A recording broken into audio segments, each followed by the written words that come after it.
आपका अपना TV channel RJ रमझाझर, जज्बात के रंग भरोसा के संग। राष्ट्रीय कृमि मुक्ति दिवस 9 से 15 फरवरी तक मनाया जा रहा है, जिसके तहत शासकीय, अशासकीय व अनुदान प्राप्त स्कूलों के शिक्षकों को कृमि संक्रमण से होने वाले दुष्प्रभावों के संबंध में विस्तार पूर्वक प्रशिक्षण देने के बाद स्कूल के बच्चों को कृमि की दवा की खुराक दी जा रही है।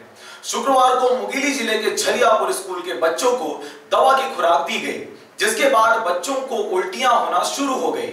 8 बच्चों की हालत खराब होने की वजह से उनको 108 की सहायता से जिला अस्पताल में भर्ती कराया गया है।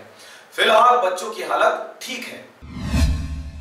बच्चों का कृमिनाशक दवाई एल्बेंडाजोल दिए हैं, तो खिलाने के बाद कुछ समय बाद, पहले सबसे शुरू में तो एक बच्चे का हुआ है, उसके बाद धीरे धीरे करके अचानक से 5-6 बच्चे का हो गया।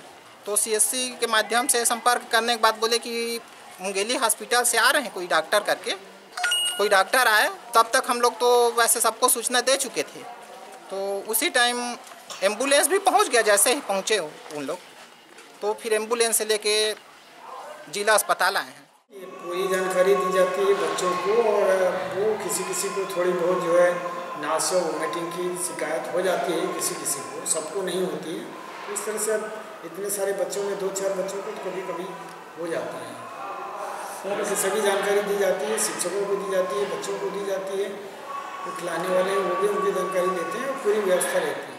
जैसे ही उन लोग खाए तो अचानक 2-3 बार उल्टी किया और बेहोश हो गए, पता नहीं। और मेरा दोस्त वहीं पढ़ता, वो सूचना दिया कि आपकी बहन का तबीयत खराब हो गया, आके अपना वहाँ क्या बोलते हैं नवीन चिकित्सालय में है, आपके जाके देख लो करके। तो मैं यहाँ अभी वो उसको बॉटल चढ़ा है, अभी पूरी तरह होश में नहीं आए हैं।